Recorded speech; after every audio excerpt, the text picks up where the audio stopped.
Question number 3 for O levels probability. On any day in January, the probability the temperature at a weather station is above 14 degrees centigrade is 0.35. ये probability given है. Probability हमें इसकी given है, हमें find out नहीं करनी. Probability given है. There are 31 days in January. तो इसका मतलब ये हुआ कि probability का formula होता है और फॉर्मूला ये है कि नंबर ऑफ फेवरेबल केसेस कोई भी इवेंट हो, ई कोई इवेंट है, divide by total number of cases. तो टोटल नंबर ऑफ डेज हमें पता है वो है 31 डेज. प्रॉबिलिटी भी नोन है वो है 0.35. और number of days find out करने, find the number of days और in January when you would expect the temperature to be above 14 degree centigrade. और अबव 14 डिग्री सेंटीग्रेड की प्रॉबिलिटी है 0.35. तो इसलिए हमने वो प्रॉबिलिटी यहाँ लिख ली. और number of days find out करने हैं जिसमें अबव 14 डिग्री सेंटीग्रेड आता है. Number of days find out करने हैं divided by total number of days. जनवरी में 31 है, 31 को लेफ्ट हैंड साइड पे ले आएंगे, 0.35 multiply by 31. Number of days in January निकल आएंगे जिनमें टेम्परेचर 14 डिग्री सेंटीग्रेड से अबव होता है. अब हम इन्हें मल्टीप्लाई कर लेते हैं. 31 मल्टीप्लाई बाय 0.35 10.85 या फिर 11 हम कह सकते हैं. Number of days, required number of days in January which are 14 degree centigrade above temperature 10.85. क्योंकि नंबर ऑफ डेज हैं इसलिए हम ये कह सकते हैं कि नंबर ऑफ डेज 10 हो सकते हैं ये, या फिर 11 तक. तो ये इसका आंसर होगा. Then next part number 2, the temperature on 2 consecutive days in January is recorded. Complete the tree diagram. Tree diagram को हमने complete करना है. First day temperature was above 14 degree centigrade. Probability is 0.35. Total probability P plus Q is equal to 1. Favorable और failure case में उनका sum हमेशा 1 होता है. और अब इसी तरह से अगर above 14 डिग्री सेंटीग्रेड हमें प्रॉबिलिटी गिवन होगी, ये P गिवन है, तो अब बिलो 14 डिग्री सेंटीग्रेड आंसर होगा Q. अगर आप निकालना चाहते हैं तो 1 माइनस P, यानी कि P plus Q equals to 1. Value of P हमारे पास है 0.35 plus Q is equal to 1. So the value of Q is equal to 1 minus 0.35 which is equal to 0.65. अगर above 0.35 है तो below जो होगी वो 1 minus above 1 minus 0.35. 1 में से हमेशा सब्ट्रैक्ट करेंगे. ये वैल्यू अगर फेवरेबल में है P है, जो फेलियर है कि अगर above नहीं है तो इसका मतलब है कि नॉट above के लिए Q इस्तेमाल करते हैं हम. और इनका सम हमेशा ऑलवेज इक्वल्स टू 1 होता है. टोटल प्रॉबिलिटी आपके पास चाहे 6 हो 7 हो जितनी भी हो, उनका सम 1 के इक्वल होगा. नेक्स्ट है कि फर्स्ट डे तो हमें पता चल गया कि अबव 14 डिग्री सेंटीग्रेड 0.35 है, और अबव 14 डिग्री सेंटीग्रेड हमें प्रॉबिलिटी मालूम है कि वो सेकंड डे भी 0.35 है. बिलो इसी तरीके से हम फिर फाइंड आउट करेंगे 1 minus 0.35 which is equal to 0.65, क्योंकि अबव की प्रॉबिलिटी हमारे पास ऑलरेडी गिवन है 0.35. नेक्स्ट बिलो फर्स्ट डे में अगर फर्स्ट किया, फर्स्ट डे हमारे पास है प्रॉबिलिटी 0.65, तो अबव जो होगी वो 1 में से 0.65 सब्ट्रैक्ट कर देंगे, सेकंड आ जाएगी 0.35. और अगर आपके पास अबव 0.35 है तो बिलो होगी आपके पास 1 माइनस 0.35 मीन्स 0.65. ये हमारे पास आंसर आ गया. डायग्राम कंप्लीट हो गई.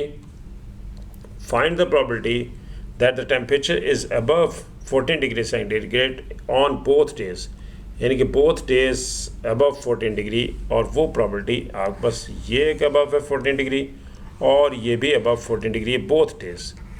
तो रिक्वायर्ड प्रोबेबिलिटी हमारे पास फाइंड आउट हो गई.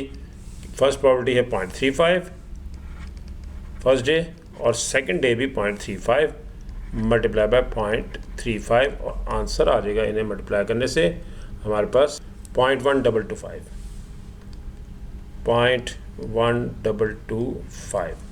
यही रिक्वायर्ड था हमें कि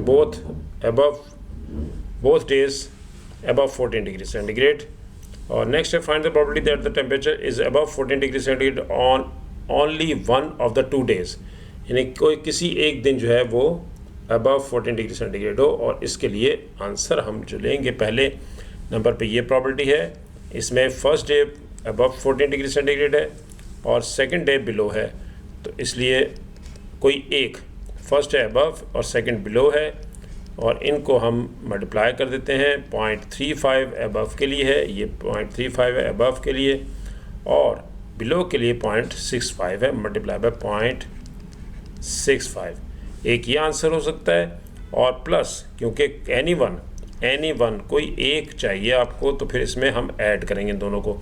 सबसे पहले अबव बिलो निकाल लिया अब हमने, अब हम कहते हैं बिलो अबव। तो ऐसा भी हो सकता है कि फर्स्ट डे बिलो हो जाए और सेकंड डे अबव हो जाए। 0.65 बिलो के लिए फर्स्ट डे, और सेकंड डे अबव है 0.35।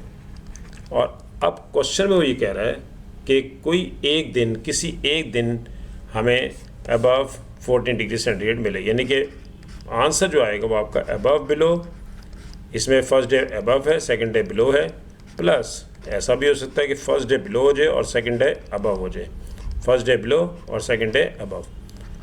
फर्स्ट का आंसर हमारे पास आया था 0.35 मल्टीप्लाई बाय 0.65, प्लस सेकंड का आंसर था 0.65 मल्टीप्लाई बाय 0.35।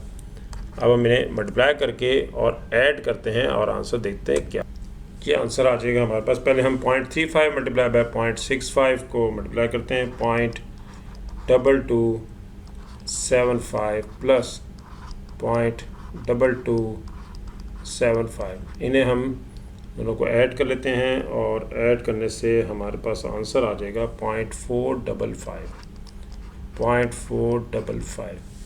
ये पार्ट सी का आंसर हो गया। नेक्स्ट है in a group of 14 children 8 wear red T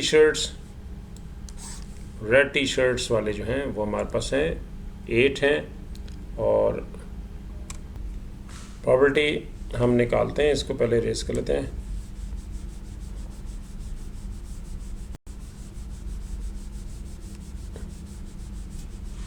G, red T shirts के प्रोबेबिलिटी अगर हम फाइंड आउट करना चाहें रेड टी शर्ट की, तो वो हमारे पास आएगा 8/14।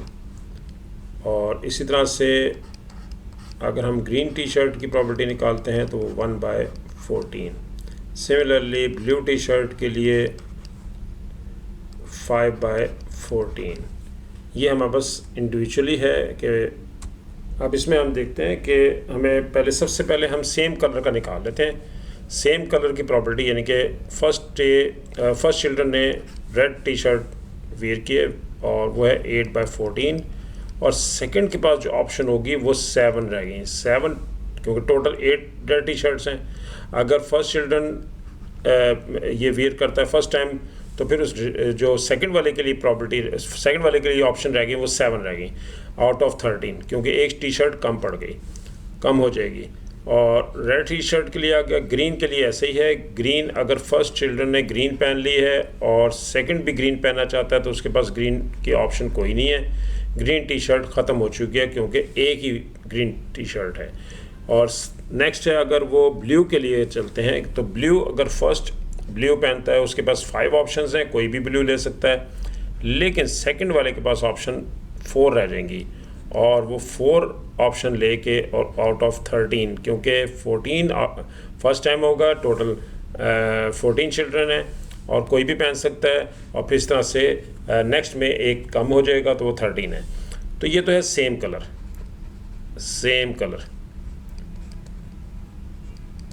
रेड, ब्लू और ग्रीन। और इसे हम देखते हैं तो 56 डिवाइड बाय 182 होगा। इसी तरह से 20 डिवाइडेड बाय 182, इन्हें हम ऐड कर लेते हैं, 182 एलसीएम ले लेते हैं, 56 plus 20 which is equal to 76 by 182। लेकिन हमें कहा गया है कि डिफरेंट कलर्ड, ये सेम कलर मैंने निकाला, तो डिफरेंट कलर के लिए 1 में से हम सब्ट्रैक्ट कर देंगे, क्योंकि ये है सपोज P और हमें चाहिए और ये सेम कलर का P रखा है तो डिफरेंट कलर का Q हो गया। इनका सम हमेशा 1 होगा। Q हम फाइंड आउट करना चाहते हैं 1 minus P. 1 minus P means P की वैल्यू है 76/182। ये है आपके पास different colour. For different colour हम निकालना चाहते हैं तो टोटल पहले हमने सेम कलर की प्रॉपर्टी फाइंड आउट कर ली है और सेम कलर की प्रॉपर्टी निकालने के बाद हम डिफरेंट कलर की निकालना चाहते हैं तो फॉर्मूला हमारे पास है सेम कलर यानी कि फेवरेबल के लिए P आ गया और जो डिफरेंट कलर है उसके लिए Q रखा था हमने तो P plus Q equal to 1 होता है। प्रॉपर्टी में Q equal to 1 minus P। 1 minus P करते हैं, इसका आंसर आ जाएगा 106/182 for different colours. Property find out हो गई है। यही इसका आंसर्स हैं। सारे आंसर्स हमारे पास यहाँ पर पार्ट 1 का 10 और 16, सेकंड ये और थर्ड नेक्स्ट ये सारे आंसर्स हमारे पास आ चुके हैं और ये था हमारा आज का काम।